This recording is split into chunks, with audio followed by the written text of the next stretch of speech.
দর্শক, Carlo Ancelotti ব্রাজিলের 6 তারকাকে বিশ্বকাপে নেওয়ার জন্য প্রস্তুত হয়ে গেছেন। অর্থাৎ কার্লো আনচেলত্তি ব্রাজিলের 6 জন তারকাকে ইতিমধ্যে 26 বিশ্বকাপের স্কোয়াডে সিলেক্ট করে ফেলেছেন। তারা যদি কোনো রকম ইনজুরিতে না পড়ে তাহলে কনফার্ম তারা 26 বিশ্বকাপে যাবে, এটা আর কোনো সন্দেহ নেই। কার্লো আনচেলত্তি এটা জানিয়ে দিয়েছেন। হ্যাঁ দর্শক, আপনারা সকলেই জানেন বিশ্বকাপের বাকি আর মাত্র কিছু মাস, অর্থাৎ 26 সালের মাঝামাঝি সময়ে বিশ্বকাপ অনুষ্ঠিত হবে। ফলে সময় যেহেতু গনিয়ে এসেছে, তাই কার্লো আনচেলত্তিকেও স্কোয়াড সাজাতে হবে, কারণ এখনই তো সময় বিশ্বকাপের জন্য প্রপার প্রস্তুতি নেওয়া। যেখানে কার্লো আনচেলত্তি স্কোয়াড সাজাতে কিছুটা আশ্বস্তি বোধ করছেন, কারণ কিছু কিছু প্লেয়ারের ফর্ম হারাচ্ছে, আবার কিছু কিছু প্লেয়ার ফর্ম আসছে, আবার অনেকেই ইনজুরির কারণে অনেকদিন যাবৎ ছিটকে পড়ছেন। ফলে এই সিচুয়েশনের মধ্যে স্কোয়াড সাজানো অনেক কঠিন ব্যাপার। তবে কার্লো আনচেলত্তি এমন 6 জনকে বেছে নিয়েছেন যারা অবশ্যই 26 বিশ্বকাপে যাবে। যেখানে তালিকার প্রথম স্থানে আছে এলিসন বেকার। হ্যাঁ দর্শক, ব্রাজিলের দুর্দান্ত গোলকিপার এলিসন বেকার, তার কোনো সন্দেহ নেই। এলিসন বেকারের জায়গায় ব্রাজিল দল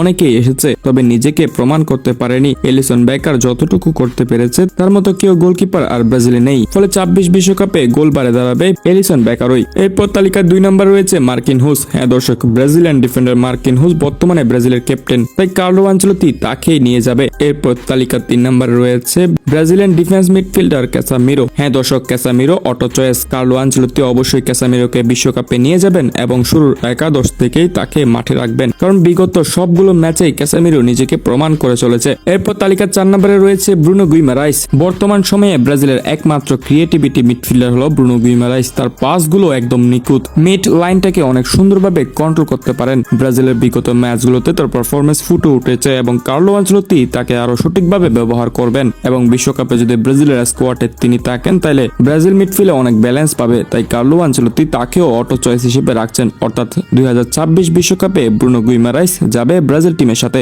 এরপর তালিকার 5 নম্বরে রয়েছে ভিনিসিয়াস জুনিয়র। হ্যাঁ দর্শক, 2026 বিশ্বকাপে ব্রাজিলের স্কোয়াডে ভিনিসিয়াস জুনিয়র অটো চয়েস। এরপর তালিকার 6 নম্বরে রয়েছে এস্তেভাও উইলিয়ান। হ্যাঁ দর্শক, Brazilian right wing Estevao Willian বর্তমানে অনেক দুর্দান্ত ফর্মে যাচ্ছে। এমনকি ব্রাজিল দলে তার মতো রাইট উইং আর নেই, যেমন কি ব্রাজিল দলের লেফট উইং এ আছে গাব্রিয়েল মার্টিনেলি, ভিনিসিয়াস জুনিয়র কিংবা রদ্রিগো। লেফট উইং এ এরকম অনেক অপশন থাকলেও কিন্তু ব্রাজিলের রাইট উইং এ তেমন বেশি অপশন নাই। একমাত্র এস্তেভাও উইলিয়ান এবং অ্যান্টনি আছেন বর্তমান সময়ে সেরা রাইট উইং এ, যেখানে এস্তেভাও উইলিয়ান 26 বিশ্বকাপের জন্য অটো চয়েস। এরপর অ্যান্টনি যদি রিয়াল বেটিসে এমন ধারাবাহিক পারফরমেন্স করতে পারে, তাকেও হয়তো কার্লো আনচেলত্তি বিশ্বকাপে নিয়ে যাবে। দর্শক, আশা করি আপনারা জানতে পেরেছেন কার্লো আনচেলত্তি ব্রাজিলের কোন 6 জন তারকাকে 26 বিশ্বকাপের জন্য অটো চয়েস হিসেবে রেখেছে। আশা করি তারাও নিজেকে বিশ্বকাপে প্রমাণ করবে।